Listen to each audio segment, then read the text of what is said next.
Hi everyone, আজকে বানাবো চিংড়ি মাছের মালাইকারি।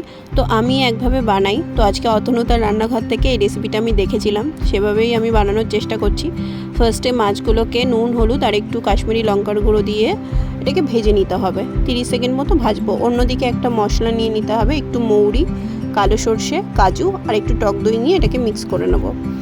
তো ওই তেলেই আমরা একটু এলাচ, লবঙ্গ এবং দারচিনি দিয়ে ফোড়ন দিয়ে তার মধ্যে পেঁয়াজ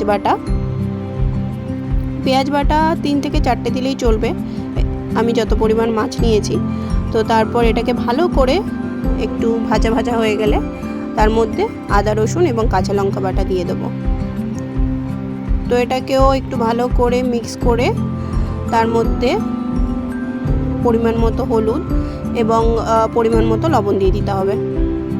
তো এরপর যে পেস্টটা আমরা বানিয়ে রেখেছিলাম সেই পেস্টটা দিয়ে দিলাম। দেওয়ার পর এটাকে আমরা ভালো করে কষিয়ে নেব।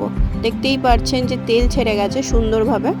এরপর যে আমরা নারকেল থেকে দুধটা বার করে রেখেছিলাম হালকা গরম জল দিয়ে, সেই নারকেলের দুধটা দিয়ে দিলাম। তো তার সঙ্গে আরও একটু গরুর দুধ অ্যাড করলাম। তারপরে একটু ফুটে গেলে মাছগুলো দিয়ে দিতে হবে। তারপরে কয়েকটা কাঁচা লঙ্কা দিলাম, অ্যাড করলাম, একটু নারকেল কোড়া দিলাম, এটা আমি নিজে থেকেই দিয়েছি। এরপর একটু ভালো করে ফুটিয়ে নিতে হবে এটাকে। ব্যাস, আমাদের অলমোস্ট রেডি চিংড়ি মাছের মালাইকারি। এরপর উপর থেকে একটু গরম মশলা আর ঘি ছড়িয়ে গরম গরম ভাতে পরিবেশন করুন। দেখতেও যেমন হয়েছে, খেতেও দারুণ টেস্ট হয়েছে। আপনারাও ট্রাই করবেন।